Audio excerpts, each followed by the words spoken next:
now that we have listened to the good side of medicine, about the technology, about symphony and the femto, I will show you the other side of midnight, about the complications that we can meet during our usual phaco surgery. So, performing a normal phacoemulsification, hundreds of them, and in a one single case you can meet this type of complication that I will show to you, and I will talk to you today about the aqueous misdirection syndrome during phacoemulsification. I had lately 4 cases that showed shallowing of the anterior chamber and rise of the intraocular pressure after the last quadrant emulsification. Those were 2 males and 2 females. The age ranged from 67 to 77 years. Axial length from 22.4 to 24.6. The cataract grading from nuclear sclerosis grade 2 to 3. That means that no common feature exists and can occur to anyone during phacoemulsification. The pathophysiology is that the fluid passes into the vitreous through the intaxonures or through a zonular or capsular tail. The zonular iris diaphragm acts like a one-way valve, and vitreous becomes hydrated and increases in volume. Elevated pressure in the posterior segment, and the lens and iris move forward, markedly decreasing the anterior chamber depth. This is a diagram showing the fluid passing and pushing everything in front of it. We could recognize 2 types or 2 categories of this syndrome. The mild to moderate form, management would be to lower the bottle, to proceed slowly, put a lot of viscoelastic, intravenous Diamox if it is available, and to wait a little while, because sometimes the fluid can go again from the same dehiscence and fill the anterior chamber. The second type is the moderate to severe form, and at this instance, it is mandatory to do a limited anterior vitrectomy. This video clip shows the first type, the mild to moderate aqueous misdirection syndrome. This is a routine phacoemulsification. As you can see, the normal capsular X's. My capsular X is always a little bit smaller than the usual. It is 4.7, 4.8. I did the hydrodissection, and we have a good fluid wave, and the nucleus can rotate easily. Then I begin my phacoemulsification, the quadrants. I do normal divide and conquer or stop and shop, this depending on the hardness of the nucleus.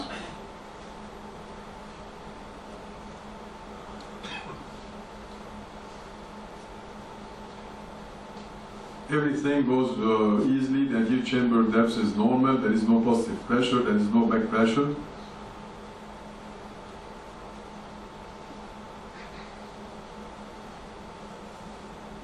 And then you start to get the quadrants.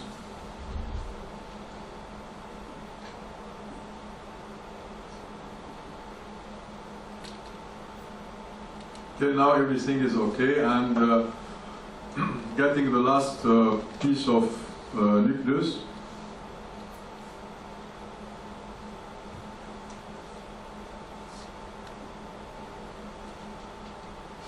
Now you can see that the anterior, the capsular rhexis is coming into focus, meaning that something is pushing it from behind. I start, there is a positive pressure, it's obvious here. I'm putting some viscoelastic, and still the pressure is hard. You can see it here, the wave that happened during, and this is shown in slow motion. You can see 2 waves happening behind the capsule. This is one wave of the fluid passing, And this is what happened. This is the reason of the positive pressure that I have. This misdirection of the fluid from some kind of dehiscence in the zonules. So at this time, at the instance, I will proceed slowly, and I lower the bottle, but as you can see that the iris is coming out from the main incision. I put viscoelastic, then I proceed. This is a mild to moderate type of this direction. At all instances, you are just near the posterior capsule and you are at the verge of breaking it at any time. So again, you just go slowly, you just can wait a little bit, you can inject viscoelastic all the time, you can give intravenous Diamox if you have it.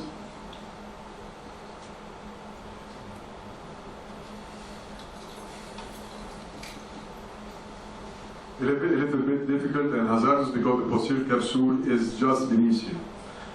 Sometimes you resort to some dry aspiration of the remaining cortex, and you will see that during implantation of the intraocular lens, that it is a little bit difficult because, as you can see, it is pushing on the posterior capsule, and you can see the folds in the posterior capsule.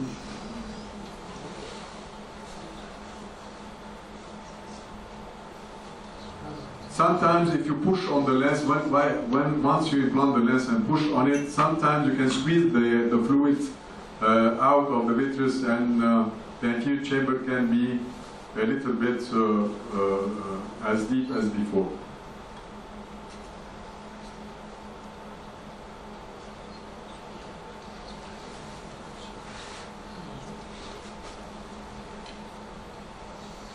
Yeah, we can release some pressure by pushing on the intraocular lens, and at the end we succeed to finish this operation. This is the severe form of the aqueous misdirection. Again, a normal cataract, a normal phacoemulsification, hydrodissection, everything is normal till now.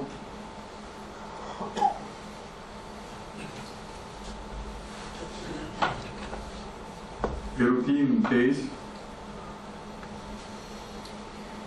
The nucleus rotates freely.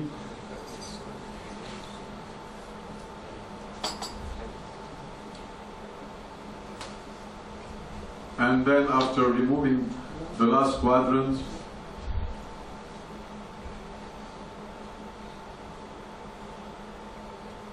again you can see that there is something pushing from behind.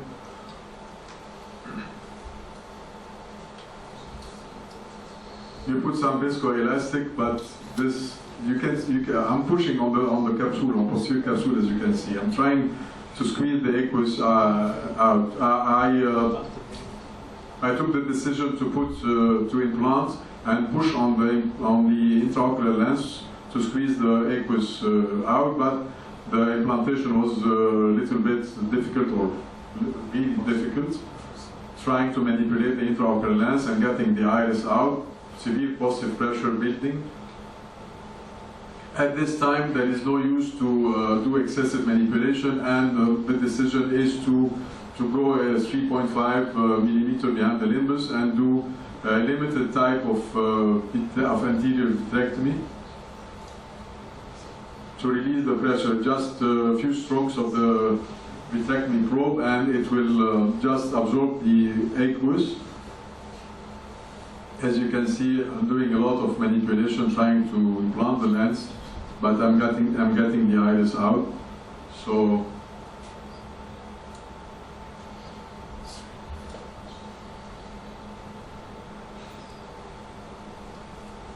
you cannot predict it. You cannot predict it. It just can happen with any case.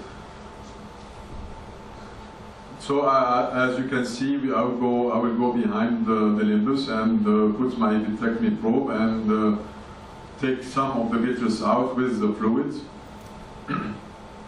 for a few seconds, and take care not to rupture the posterior capsule while doing the vitrectomy, because everything will go really bad. And you put some viscoelastic, and now you can, the positive pressure is released, and you can continue and proceed with your surgery. So again, the management of the aqueous direction syndrome, if it is mild to moderate form, you have to lower the bottle, proceed slowly, inject viscoelastic, intravenous Diamox, wait a little bit. Sometimes the aqueous can redirect itself. In the moderate to severe form, there is no other way except for limited anterior vitrectomy. And thank you very much.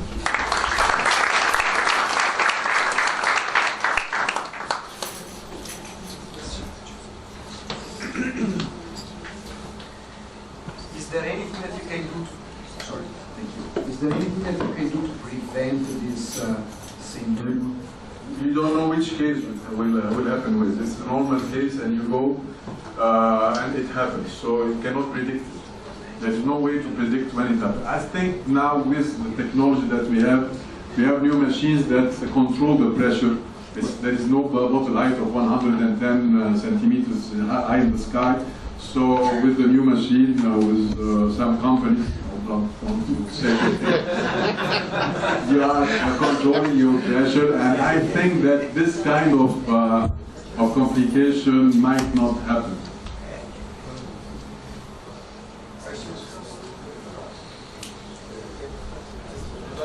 This complication happens a little bit earlier in the aqueous calcification, where there is a lot of nuclear fragments. At this moment, you go for a small vitrectomy, and there is no way to do such manipulation. Do some vitrectomy, just a little bit of vitrectomy, and everything will go back normal.